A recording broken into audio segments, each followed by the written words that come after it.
Rigobert Bahana, qui est le nouveau manager sélectionneur des Lions Indomptables du Cameroun. L'information est tombée le 28 février dernier. C'était une information attendue par bon nombre de Camerounais.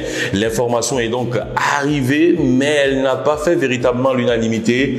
Pourquoi? Eh bien parce que beaucoup de personnes reprochent déjà le timing de la dite nomination. À quelques jours des matchs comptant pour les barrages de la Coupe du Monde, les Camerounais affrontent les Algériens les 25 et 29 mars prochains. Est-ce que c'était le bon moment de virer Tony Conceição?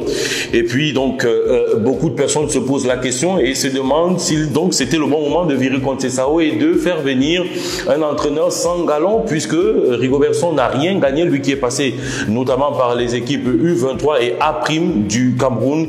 Il n'a pas véritablement démontré grand chose.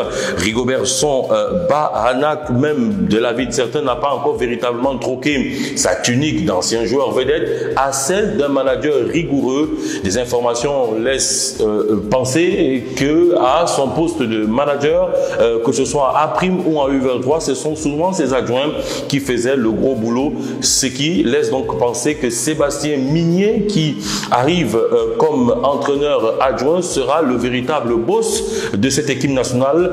Il ne va pas mettre longtemps avant de se rendre compte qu'il va devoir encaisser le gros du travail, et pour beaucoup d'experts, c'est un véritable problème. On rappelle que dans cette nomination, ou alors dans ces nominations, Raymond Kala Congo, ancien défenseur vedette des Lions Indomptables, devient team manager. Lui également, c'est un grand taiseux, c'est pas quelqu'un qui bavarde beaucoup, que l'on écoute beaucoup.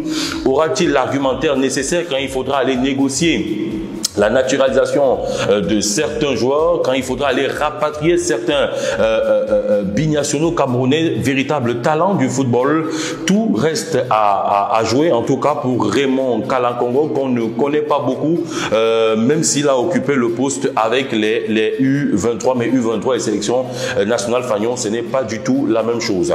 Dans ces nominations, peut-être la véritable bonne nouvelle, d'après les analyses faites par des experts, vient de la nomination de Raphaël Fèvre, ancien préparateur physique de Bordeaux ou encore du Paris Saint-Germain dans les années 2012. Il est l'un des meilleurs dans cette fonction-là en ce moment en Europe. Il pourra donc permettre aux joueurs d'être dans une superbe forme, notamment pour affronter l'Algérie et en cas de qualification pour le Qatar. Il est au fait des dernières technologies concernant l'entraînement et la mise en forme.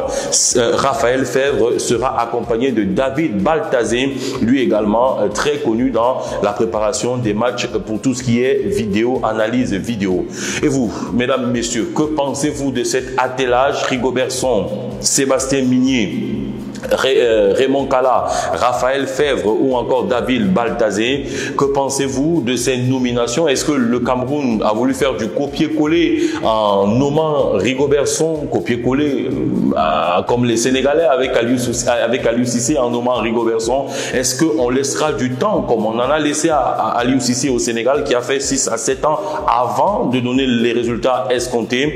Est-ce que ce sera véritablement le cas au Cameroun? La question est posée.